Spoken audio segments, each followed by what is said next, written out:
ये गुलामी कितनी भयंकर है, इसका एक छोटा सा उदाहरण मैं आपको दूं। बिना हंसे इस उदाहरण को समझिए गंभीरता से। हमारे देश की पार्लियामेंट कितनी गुलाम है, इसका एक उदाहरण मैं आपको दे रहा हूं। आप कभी सोचिए अपने मन में और पूछिए ये प्रश्न अपने आप से और अपने धारा सभ्यों से या खासदार से, आमदार से। प्रश्न ये है कि हमारे देश की संसद में बजट जो होता है वो 28 फरवरी की शाम को 5 बजे क्यों आता? ये बहुत गंभीर प्रश्न है। क्यों, आप पूछेंगे क्यों? क्योंकि संसद शुरू होती है सवेरे 11 बजे, तो बजट सवेरे 11 बजे क्यों नहीं आता? शाम को 5 बजे क्यों आता? बजट तो सबसे महत्वपूर्ण घटना होती है किसी भी देश के लिए, और वो भी 28 फरवरी को ही क्यों होता है? तो एक दिन हम लोगों ने जब पता लगाने की कोशिश की तो हमको जानकारी मिली कि 28 फरवरी को इंग्लैंड में बजट पेश किया जाता है। क्यों? क्योंकि इंग्लैंड में 1 मार्च से नया फाइनेंशियल ईयर शुरू होता है और 1 अप्रैल से लागू होता है, तो उनके यहां बजट आता है 28 फरवरी की तारीख को। तो इंग्लैंड का नया फाइनेंशियल ईयर, इंग्लैंड का नया वित्तीय वर्ष शुरू होता है 1 मार्च से, तो उनके यहां बजट आता है 28 फरवरी को। तो हमारे यहां तो नहीं है ऐसा। हिंदुस्तान में तो नया वित्त साल शुरू होता है दीपावली के दिन से, तो हमारा बजट आना चाहिए दीपावली से 1 दिन पहले, लेकिन वो आता है 28 फरवरी की। क्यों? अंग्रेजों ने ये परंपरा चलाई थी हमारे देश में। तो अंग्रेजों की सरकारें जब चलती थी तो वो हिंदुस्तान में भी फाइनेंशियल ईयर 1 मार्च से ही शुरू करवाया था, तो वो फाइनेंशियल ईयर आज 50 साल के बाद भी 1 मार्च से क्यों चल रहा, और बजट 28 फरवरी को ही क्यों आता? मैंने 50 साल हिंदुस्तान की संसद में बैठने वाले नेताओं के दिमाग में इतना भूसा भरा है कि वो अंग्रेजों की दी गई तारीख नहीं बदल पाए आज तक। वही 28 फरवरी को बजट पेश होता, और शाम को 5 बजे क्यों होता?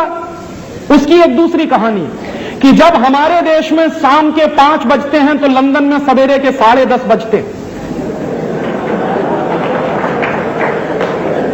तो यहां क्या होता था कि यहां इंग्लैंड के जब सांसद बैठते थे, इंग्लैंड के रिप्रेजेंटेटिव बैठते थे, तो पार्लियामेंट में शाम को बजट पेश करना पड़ता था, क्योंकि लंदन में सवेरे का समय होता था, तो वहां के लोग उसको सुन सकते थे। तो अब तो अंग्रेज नहीं है, अब तो चले गए, तो शाम को 5 बजे बजट क्यों पेश हो रहा है? सवेरे होना चाहिए 11 बजे। लेकिन दुर्भाग्य से यह नियम अंग्रेजों का बनाया हुआ है। क्यों चल रहा है, यह प्रश्न आपको पूछना चाहिए। आपकी पार्लियामेंट कितनी गुलाम है, इसका यह एक उदाहरण है। ऐसे एक दूसरा उदाहरण मैं दूं कि जब आपके बीच में कोई नेता वोट मांगने के लिए आए तो आप उससे पूछिए कि क्या करेंगे वहां जाकर। पूछिए उनसे कि क्या करेंगे वहां जाकर, तो वो आपको 2 ही जवाब देंगे। पहला जवाब देंगे कि वहां जाकर हम नीतियां बनाएंगे, और दूसरा जवाब देंगे कि वहां जाकर कानून बनाएंगे। तो उनसे कहिए कि नीतियां आप बनाएंगे कि वर्ल्ड बैंक IMF बनाएगा? अब तो नीतियां यहां नहीं बनती हैं, वर्ल्ड बैंक और IMF के ऑफिस में बनती हैं, गेट के ऑफिस में बनती हैं, WTO के ऑफिस में बनती हैं, और वहां से नीतियां बनकर आती हैं, भारत सरकार उनको लागू करती है। और कई बार तो आपकी संसद से पूछा भी नहीं जाता और वो नीतियां लागू हो जाती हैं इस देश में। जैसे उदाहरण दूं आपको, ये जो आपके देश में पिछले कई महीनों से रुपए का अवमूल्यन हो रहा है, आप पूछिए ये नीति कब बनाई गई संसद में? हमारे लिए इतना महत्वपूर्ण विषय है कि हमारे रुपए का दाम गिर रहा है लगातार, और पिछले 7 वर्षों से हमारे रुपए का दाम 120% गिर गया है। 1991 के साल में $1 में 18 रुपया था, आज $1 में 41 रुपया हो गया है। 120% डिवैल्यूएशन हुआ है आपकी मुद्रा का। यह नीति आपकी पार्लियामेंट में नहीं बनी है, यह नीति बनी है वर्ल्ड बैंक और IMF के ऑफिसेज में और लागू हुई है आपके देश में। तो जब नीतियां वहां बनती हैं और लागू होती हैं, तो ये नेता जब कहते हैं कि हम वहां नीतियां बनाने के लिए जा रहे हैं, तो ये आपको बेवकूफ बना रहे हैं। इनमें से अब किसी के पास नीति बनाने की शक्ति नहीं है, क्षमता नहीं है।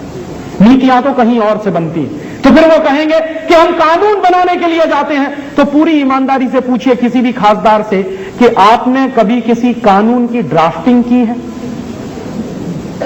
माने कानून जो बनता है उसकी जो भाषा होती है उसको कहते हैं ड्राफ्टिंग। तो पूछे किसी खासदार से कि आपने कभी किसी कानून की ड्राफ्टिंग की है? तो आपको जवाब मिलेगा नहीं। तो तो ड्राफ्टिंग कौन करता है, माने कानून बनाता कौन है? कानून बनाते हैं ICS officers, secretaries. Joint secretary level के जितने अधिकारी हैं वो कानून की ड्राफ्टिंग करते हैं। तो हमारे नेता क्या करते हैं? वो जो ड्राफ्टिंग होकर आती है उस पर बहस करते हैं, बस इससे ज्यादा कुछ नहीं करते। और बहस करने के बाद अगर मैं कोई चीज उसमें से घटानी हो या जोड़नी हो तो उसको भी वो नहीं कर सकते, वापस सेक्रेटरी के पास जाएगा और वही करके भेजेगा। तो इतने हाथ अगर कटे हुए हैं आपके, तो क्यों जा रहे हैं वहां पर? क्या मतलब है आपके वहां जाने का? और पिछले 50 साल से अगर संसद अपना यह नियम नहीं बदल पाई कि ड्राफ्टिंग इस देश में वो लोग करेंगे जो जनता के प्रतिनिधि हैं, तो आजादी का मतलब क्या है? ये तो अंग्रेजों के जमाने में होता था। आईसीएस ऑफिसर कानून की ड्राफ्टिंग करते थे अंग्रेजों के जमाने में। और क्यों करते थे अंग्रेजों के जमाने में? क्योंकि आईसीएस ऑफिसर की जो ड्राफ्टिंग होती है वो कभी किसी को समझ में नहीं आती, इसलिए वो बनाया करते थे। आज भी वही होता। और दुर्भाग्य से मैं आपको बताऊं कि इसमें हंसिएगा मत, हिंदुस्तान की संसद में बैठने वाले अधिकांश और बहुतांश लोग समझते नहीं कि वो कानून क्या है जिस पर वो बहस कर रहे हैं।